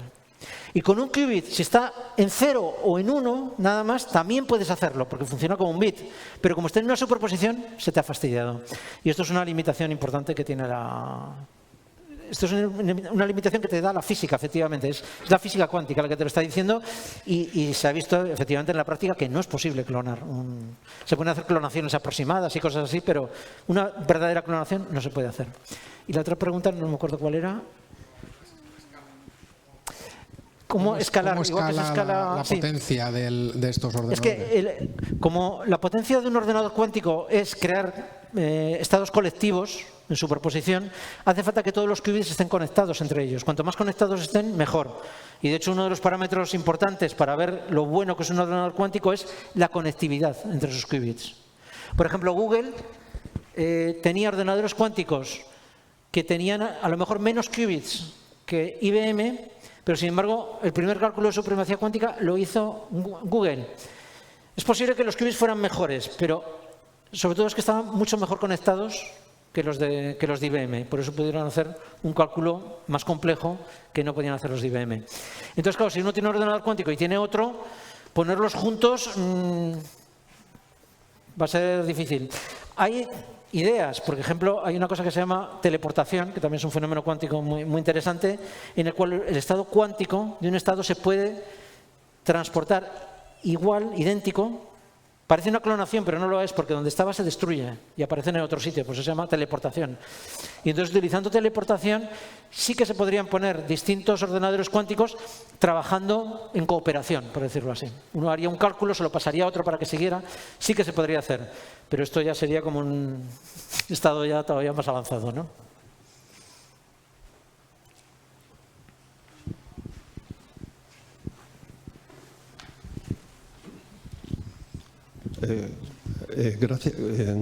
Gracias Alberto por la presentación, me ha gustado mucho y está muy bien acercarlo a bueno, pues este tipo de charlas. Quería comentarte lo que, dado un ordenador cuántico, cuando tienes un ordenador tú ya sabes que bueno, pues tienes una parte que sería el sistema, un sistema operativo, una compilación, una transmisión de esos datos de un sitio a otro, lo que sería lo equivalente a la red de Internet, que también es a su vez un problema a nivel cuántico, ¿no? O sea, desde el punto de vista de las tecnologías cuánticas, o sea, ahora has hablado de la teleportación, pero no sé, estamos acostumbrados a tratar datos, a pasarlos de un sitio a otro, una computación distribuida, donde estás ejecutando programas con datos que están distribuidos por todo el mundo. Utilizamos la red la red académica, pues para calcular, ¿no? Evidentemente para pasar datos de un sitio a otro. Entonces, aquí estamos hablando de que habría una transferencia de qubits, ¿no? Entre ordenadores. Bueno, me explico, todo lo que involucra un asunto como es el tema de la computación en general. Todo este tema. Sí, esto es interesante porque como los ordenadores cuánticos funcionan con qubits y, por ejemplo, la criptografía cuántica también funciona con qubits, pues realmente, si quieres aprovechar de manera completa todas las tecnologías de información cuántica, necesitas canales que transporten no bits, sino qubits, es decir, que sean capaces de transformar un qubit sin estropearlo. Entonces, se están construyendo, y de hecho hay redes ya construidas, pero se supone que esto irá a más, redes cuánticas que permitan la transmisión el transporte de qubits. Y entonces, de esa manera sí que podrías distribuir cosas, podrías distribuir mucho más también trabajos. O sea, yo supongo que se podrían utilizar también para eso. Esto es también lo que se ha llamado el Internet cuántico. Es decir, cuando esto funcione, pues entonces también podrás, digamos que Internet te servirá como canalización también de de estos procesos cuánticos que se pueden realizar en un ordenador cuántico, por ejemplo. Entonces, sí, el tema de las redes cuánticas es muy importante y se ha trabajado en ello, y hay redes cuánticas ya construidas en España y en muchos países. Vale, gracias.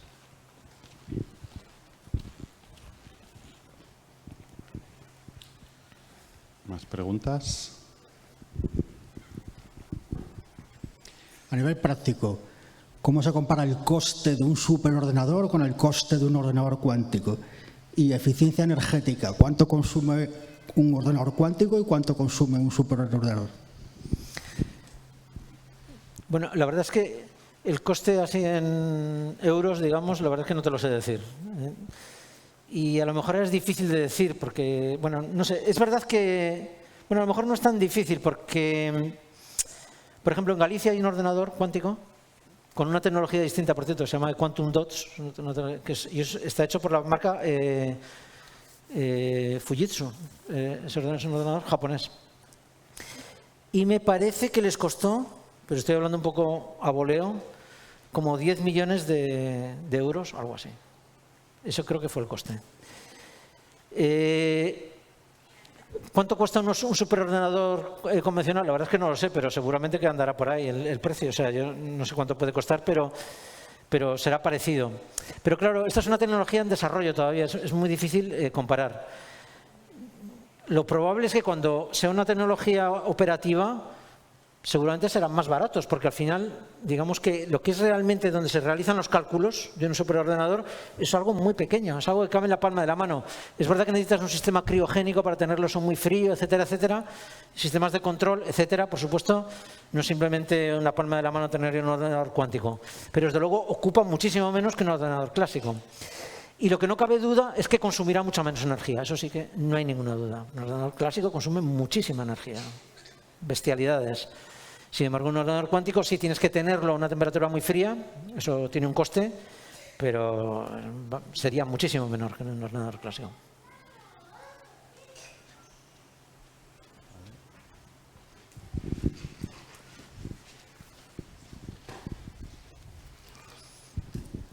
Antes habías dicho que el ordenador cuántico de Google, que tenía menos qubits que otros, había hecho el trabajo más rápido. Y estás hablando de la calidad.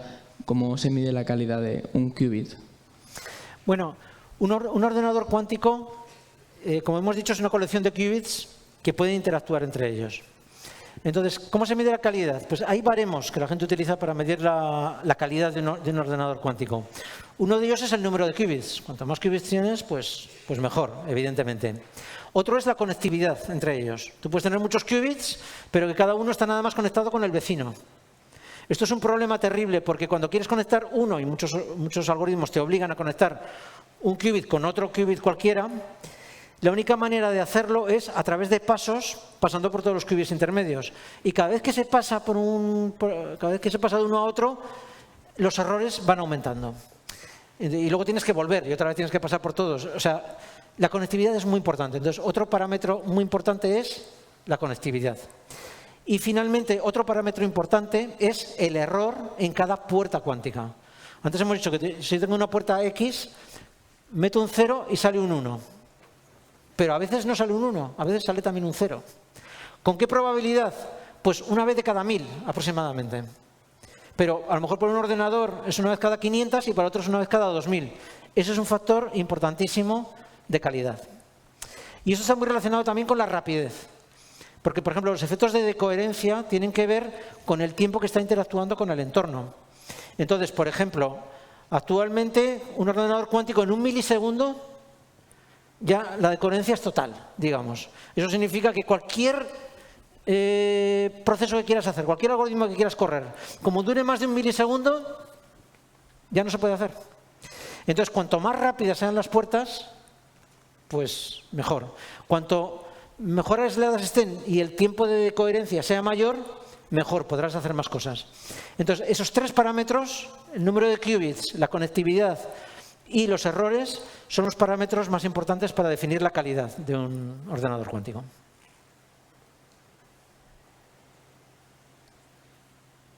¿Más preguntas? Bueno, hola Alberto. Por fin te veo en persona después de haberte visto muchas veces en una pantalla. Mira, yo te quería preguntar porque has hecho un comentario acerca de la colaboración actual. Cuando utilizáis un ordenador cuántico, siempre tenéis que utilizar un ordenador clásico para poder sacar cosas de él. ¿Esto es ahora? ¿Eso será en el futuro? ¿Esa es la previsión? ¿Siempre va a haber necesidad de utilizar computación cuántica en paralelo con la computación? Clásica con cuántica. Pues yo diría que eso a lo mejor se podría hacer todo, cuando los ordenadores cuánticos sean fantásticos, a lo mejor hay cosas que a lo mejor todo se podría hacer con un ordenador cuántico, pero sería como un poco absurdo. O sea, un ordenador clásico siempre será más fácil de usar para muchas cosas y es muy estable. Un ordenador clásico es muy estable. Entonces, habrá muchas cosas que yo supongo que se seguirán haciendo con ordenadores clásicos. Y luego también, al final se tienen que aliar porque muchos algoritmos cuánticos implican también optimizaciones clásicas, digamos. O sea, por ejemplo, ir variando los parámetros de esas puertas cuánticas, ir variándolas de una cierta manera para ir mejorando los resultados. Y eso es una operación que se hace de manera clásica. Es un ordenador cuántico, pero que también estás enchufando un circuito clásico ahí para optimizar cosas. Entonces, yo me imagino que se seguirán usando los ordenadores clásicos. O sea, no sé, yo creo que tiene que pasar mucho tiempo y tienen que avanzar muchos ordenadores cuánticos para que realmente te merezca la pena utilizar un ordenador cuántico para hacer la raíz cuadrada de 500. O sea, es que me parece una cosa como absolutamente increíble. Es como para sumar 2 y 2, utilizar un ordenador clásico, un superordenador. Bueno, pues sí, lo puedes hacer en un superordenador, pero es que 2 y 2 lo puedes hacer a mano. Entonces, yo creo que pasará algo parecido. Pero bueno, esto es... ¿Quién sabe, ¿no?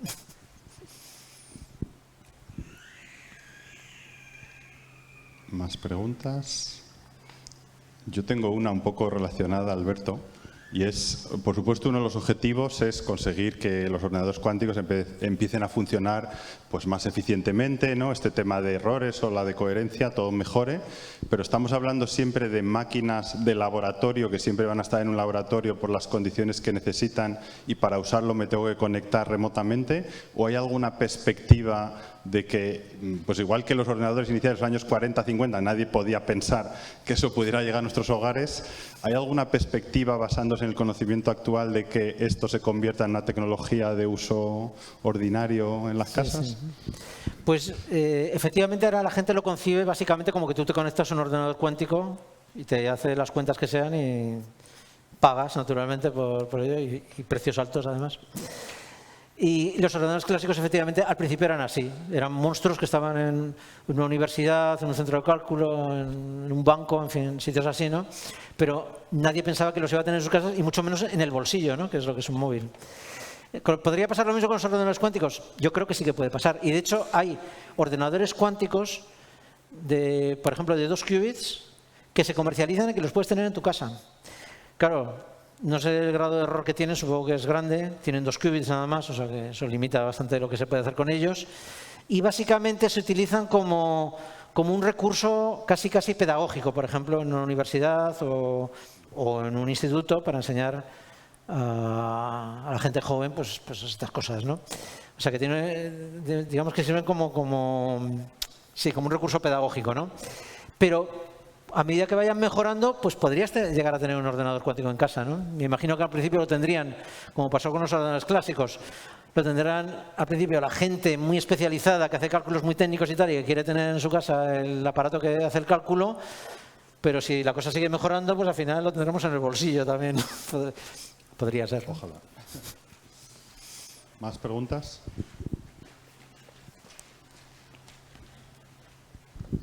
A la hora de transferir información entre distintos ordenadores cuánticos, y entiendo que sin estar físicamente conectados, ¿cómo se hace para transferir o replicar información de qubits en un ordenador y en el otro?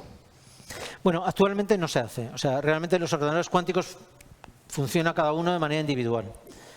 Conectar ordenadores cuánticos es una especie así como de sueño que se menciona muchas veces, precisamente con el tema de la teleportación, que eso podría ayudar, o redes cuánticas que permiten transferir qubits. Podrías tener redes de ordenadores cuánticos y que cooperaran entre ellos, pero de momento eso no se hace. O sea, la tecnología está en un grado de desarrollo que hay que conseguir primero que un ordenador cuántico funcione bien y luego ya se conectarán y será lo que sea. Pero de momento no hay una materialización de eso. Esa es la realidad. No por el momento.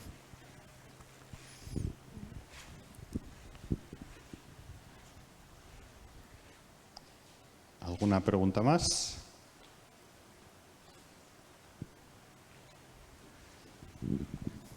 Sí. Un estado entre un estado 0 más 1 es un estado que puede estar o en 0, o en estado 0 o en estado 1. Pero un estado que está en 0, pero un estado 0 menos 1, ¿cómo funciona? Parecido, porque esos coeficientes que he puesto ahí, A y B, es decir, hemos estado A por 0 más B por 1. Y he dicho A y B son números. Bueno, la cosa es un poco más complicada, de hecho, porque son números complejos. Es decir, pueden tener parte real y parte imaginaria. Porque la física cuántica, una de sus rarezas, es que funciona con números complejos, no con números reales. Pero desde luego esos números pueden ser tanto positivos como negativos. Y funcionan muy parecido. Por ejemplo, si tú tienes un estado 0 más 1 y mides, te va a salir con 50% de probabilidad el 0 y el 1. Y si tienes el estado 0 menos 1 y mides, también te va a salir con 50% de probabilidad 0 y 1. Porque lo que da la probabilidad no es el coeficiente A y el coeficiente B, sino que es el módulo de A al cuadrado. O sea, imagínate A al cuadrado. Aunque el número sea negativo, el cuadrado del número es el mismo. Entonces la probabilidad es la misma. Entonces lo que hace que la probabilidad sea distinta de medir 0 y 1 es cuando el tamaño, la magnitud de A y de B es distinto. Por ejemplo, si tú tienes 3 veces A más 2 veces B, hay más probabilidad de que te salga A que B. Y la probabilidad no va como 3 y 2, sino que va como 9 y 4, que son los cuadrados de esos números. Entonces, en física cuántica, las combinaciones, lo que se llaman combinaciones lineales, superposiciones, se hacen con coeficientes que son arbitrarios, pero además son arbitrarios en el mundo complejo. O sea, pueden ser positivos, negativos, pero pueden también tener parte imaginaria. Así es. Sí.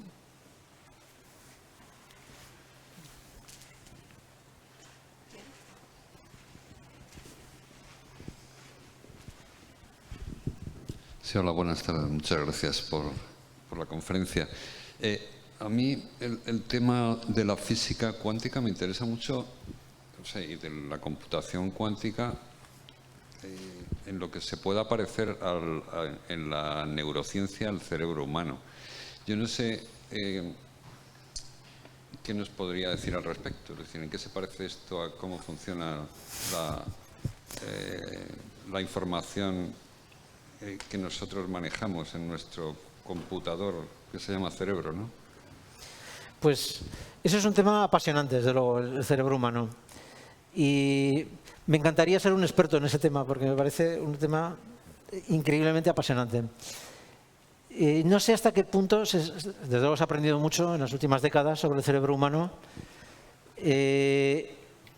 No sé, yo creo que la gente lo que tiene en mente es que un cerebro se parece más a un ordenador clásico que a un ordenador cuántico. Esta es, yo creo, la idea general que se tiene. Y creo que se piensa así precisamente porque los efectos de coherencia en el cerebro, aunque las neuronas sean microscópicas, a estos efectos como si fueran macroscópicas. Entonces, realmente mantener la coherencia de los efectos cuánticos es muy difícil. Entonces, es difícil pensar que un ordenador, o sea, que el cerebro, que es el ordenador humano, funcione como un ordenador cuántico. Hay gente que ha especulado con eso, ¿no? Como por ejemplo Roger Penrose, es el caso más famoso, premio Nobel de Física, un físico extraordinario, y él está convencido de que en el cerebro tienen lugar procesos cuánticos. Él tuvo que bajar la escala de una neurona a lo que llamamos los microtúbulos, que son estructuras ya mucho más pequeñas, donde podrían los efectos cuánticos realmente manifestarse y haber una coherencia cuántica. Yo creo que la gente le reconoce a Penrose que es un gran físico, ha hecho grandes aportaciones, pero la gente no acaba de tomárselo totalmente en serio esto, ¿no? Esta es la realidad. Pero algo raro pasa con el cerebro, eso es evidente, porque el cerebro crea una cosa que es la conciencia, que no sabemos de dónde sale. No lo sabemos. Y eso es un misterio muy profundo. Y cuando uno mira un ordenador clásico o un ordenador cuántico, pues no ve la conciencia por ningún sitio. Entonces, ¿de dónde surge la conciencia de un cerebro humano? Pues yo la verdad no lo sé, pero me parece un tema tan fascinante que desde luego me encantaría saberlo, ¿no? Entonces, creo que la gente especula con cosas así y posiblemente a los neurocientíficos les falte formación en física cuántica y a los físicos nos falte formación en neurociencia. Pero claro, puede haber también equipos, y de hecho los hay, equipos interdisciplinares donde colaboran unos y otros, ¿no? Entonces no creo que en este momento se pueda dar una respuesta a tu pregunta, pero creo que es un tema que sí que se investiga, que la gente lo tiene presente y me parece un problema a nivel fundamental fascinante. O sea que me parece que es una buena pregunta, ¿sí?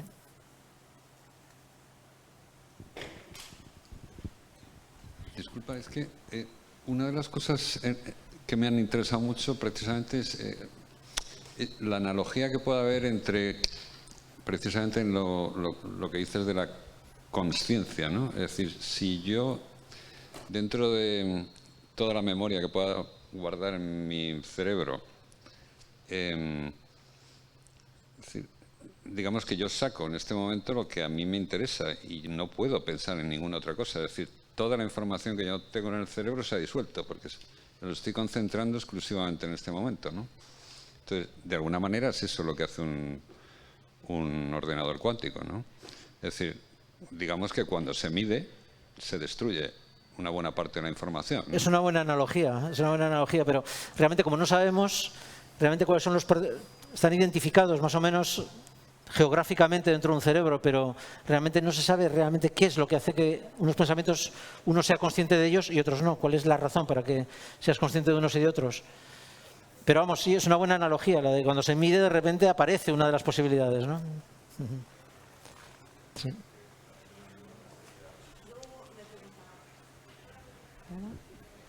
Sí, sí. Ahora. Tenía una pregunta sobre lo que es almacenamiento de datos, que es uno de los problemas que tenemos ahora. Los datos en qubits no se pueden almacenar, porque si yo tengo coeficientes que luego cuando mido se pierden, quiero decir, un dato físico será siempre almacenato a nivel clásico o se pueden almacenar a nivel de qubit. Sí, lo último que has dicho me lo he perdido. O sea, almacenas los datos en estos coeficientes de la superposición. Pero luego cuando mido, no mido A, B, C, etc. No puedes medir eso. Entonces, un dato, un fichero, tendrá siempre solamente un almacenamiento físico. Si yo quiero quiero recuperar el dato, no puedo almacenarlo físicamente. O sea, como una caja para almacenar, efectivamente, como una caja para almacenar datos donde tú los metas y luego los saques, creo que no va a funcionar. Funciona como una especie de memoria RAM, por eso decía la analogía de la memoria RAM. Metes los datos, preparas los qubits en una superposición, los manipulas y pues una superposición de trillones de estos coeficientes que se manipulan y demás. Al final mides, pero cuando mides todo desaparece, no queda rastro. Entonces, sí, eso es una limitación de todo esto, ¿no? Es una memoria ingente, puede explorar muchísimas cosas a la vez, pero no es una memoria estable en la que tú puedas guardar las cosas, efectivamente. Hola. ¿Sí? Me ha parecido entender que has dicho que en Europa no teníamos ninguna empresa que esté construyendo ordenadores cuánticos, este tipo de cosas. Preguntaba si hay algún tipo de, no sé si se conoce, alguna iniciativa europea, tipo un proyecto Next o lo que sea, que esté poniendo dinero para que tengamos en el futuro un ordenador cuántico europeo. Sí, hay digamos que la Unión Europea destina fondos a... Hay muchos proyectos, hay por ejemplo un proyecto que se llama Quantira, en el cual pertenece España, participa España, y hay más proyectos europeos que con fondos europeos se promueve la construcción de ordenadores cuánticos. En España ya funciona un ordenador cuántico. Germán, tú a lo mejor lo sabes mejor que yo. Sí, pero ese es... Kilimanjaro está construyendo. Está construyendo, sí. Y después tienes la estrategia española, estrategia cuántica española que se presentó hace unas semanas y estamos esperando por la estrategia cuántica europea. O sea, hay cosas en marcha y hay ordenadores cuánticos construidos en Europa. Lo que pasa es que no, digamos que nos llevan la delantera. Eso es bastante claro. En España hay ordenadores cuánticos, hay uno en el País Vasco también, en Galicia. Pero esos están comprados, o sea, no son construidos en España. Pero en Barcelona se está haciendo un ordenador cuántico con un consorcio, además, que participa toda España. Y entonces pues habrá un ordenador cuántico español. Está digamos, en el camino. Pero claro, ordenadores... o sea, IBM tenía ordenadores hace 10 años, más de 10 años, tenía ordenadores ya de 10 qubits y cosas así. Entonces... Estamos, digamos, a ese nivel ahora mismo, o sea que... Pero bueno, es posible que ahora se corra más rápido, porque también tienes la información de todo lo que se hace por ahí. Así que yo creo que Europa, como le suele pasar muchas cosas, se durmió un poco en los laureles, por decirlo así, o se durmió un poco simplemente. Pero luego creo que sí que realmente se ha espabilado y se ha dado cuenta que esto es un tema estratégico y que no se debe depender de China o de Estados Unidos, y en estos días todavía lo vemos más claro, que no puedes depender realmente de nadie, ¿no? En un tema así tan importante. Entonces, yo soy optimista porque me parece que sí que hay una conciencia clara de que hay que promover, digamos, el avance en estos terrenos, ¿no? En el terreno concretamente de las tecnologías cuánticas.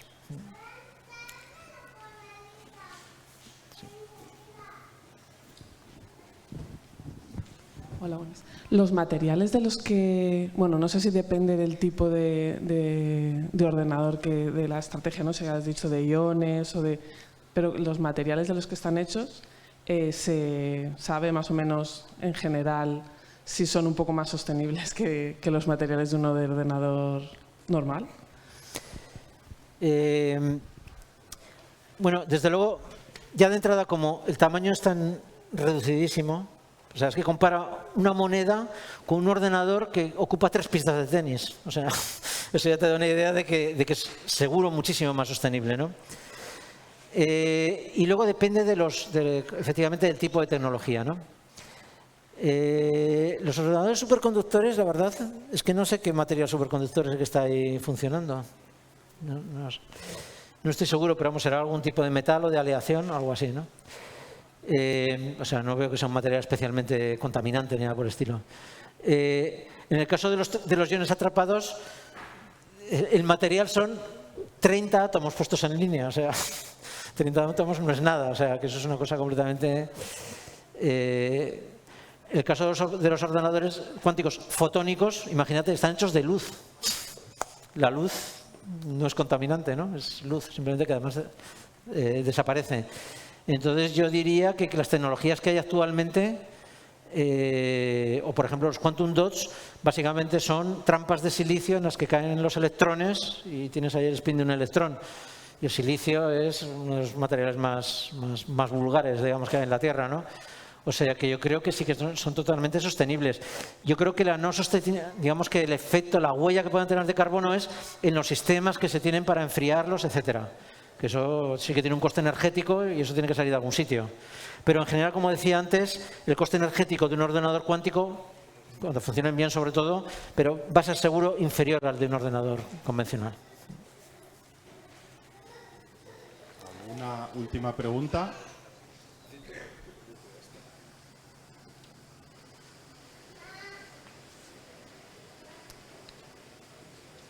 Vale.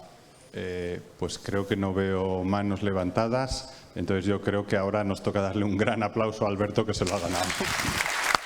Gracias.